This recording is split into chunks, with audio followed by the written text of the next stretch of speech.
Hello, boys and girls. I'm Coach Mohammed, and today we will be reading the true story of the three little pigs.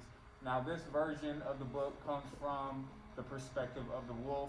Me being one of the pigs, I don't know if I necessarily agree. However, let's get into the book.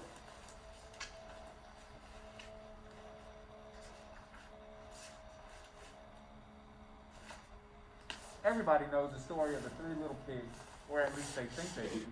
But I'll let you in on a little secret. Nobody knows the real story because nobody has ever heard my side of the story. I'm the wolf, Alexander T. Wolf. You can call me Al. I don't know how this whole big bad wolf thing got started, but it's all wrong. Maybe it's because our diet. Hey, it's not my fault wolves eat cute little animals like bunnies and sheep and pigs. That's just the way we are. If cheeseburgers were cute, folks would probably think you were big and bad too. But like I was saying, the whole big bad wolf thing is all wrong. The real story is about a sneeze and a cup of sugar.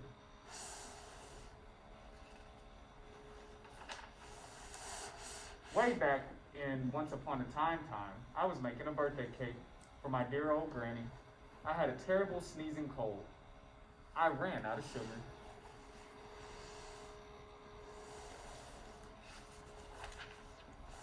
So of course, the minute I knocked on the door, it fell right in. I didn't want to just walk into someone else's house. So I called, little pig, are you in? No answer. I was just about to go home without the cup of sugar for my dear old granny's birthday cake. That's when my nose started to itch. I felt a sneeze coming on. Well, I huffed and I snuffed.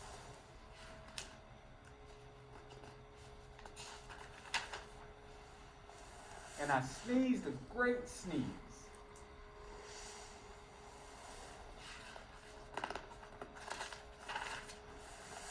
And you know what? That whole straw house fell down. And right in the middle of the pile of the straw was the first little pig, dead as a doornail. He had gone home the whole time. It seemed like a shame to leave a perfectly good ham dinner lying there in the straw, so I ate it up. Think of it as a big cheeseburger just lying there.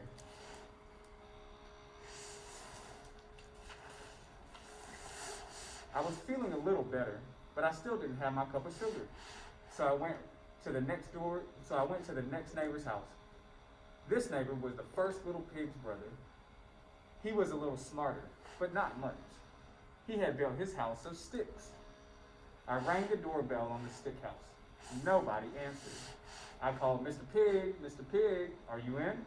He yelled back, go away, wolf. You can't come in. I'm shaving the hairs on my chinny chin chin.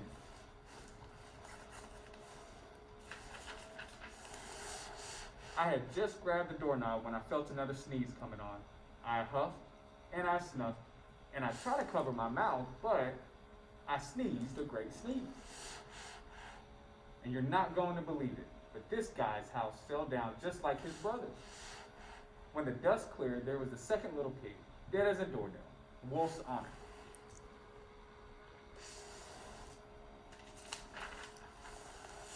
Now you know food will spoil if you just leave it out in the open.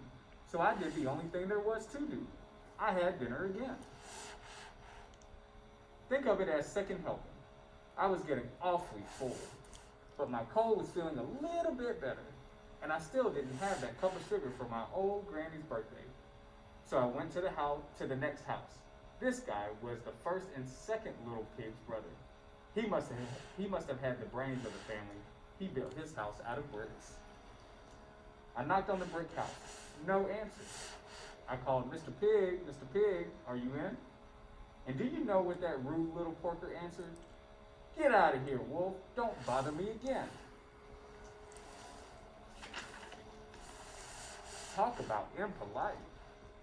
He probably had a whole sack full of sugar, and he wouldn't give me even one little cup for my dear old sweet granny's birthday cake.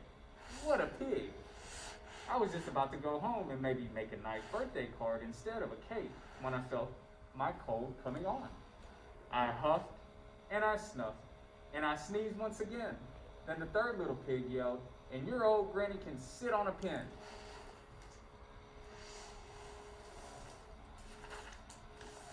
Now, I'm usually a pretty calm fellow, but when somebody talks about my granny like that, I go a little crazy. When the cops drove up, of course I was trying to break down the pig's door, and the whole time I was huffing and puffing and sneezing and making a real scene.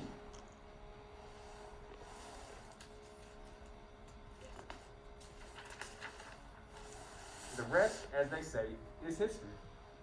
The news reporters found out about the 2 pigs I had for dinner. They figured a sick guy going to borrow a cup of sugar didn't sound very exciting. So they jazzed up the story with all of that huff and puff and blow your house down, and they made me the big bad wolf. That's it, the real story. I was framed. But maybe you can loan me a cup of sugar. Boys and girls, would you loan the wolf a cup of sugar? Well, I wouldn't, as you can tell from the story. Hope you like the book. Have a good day.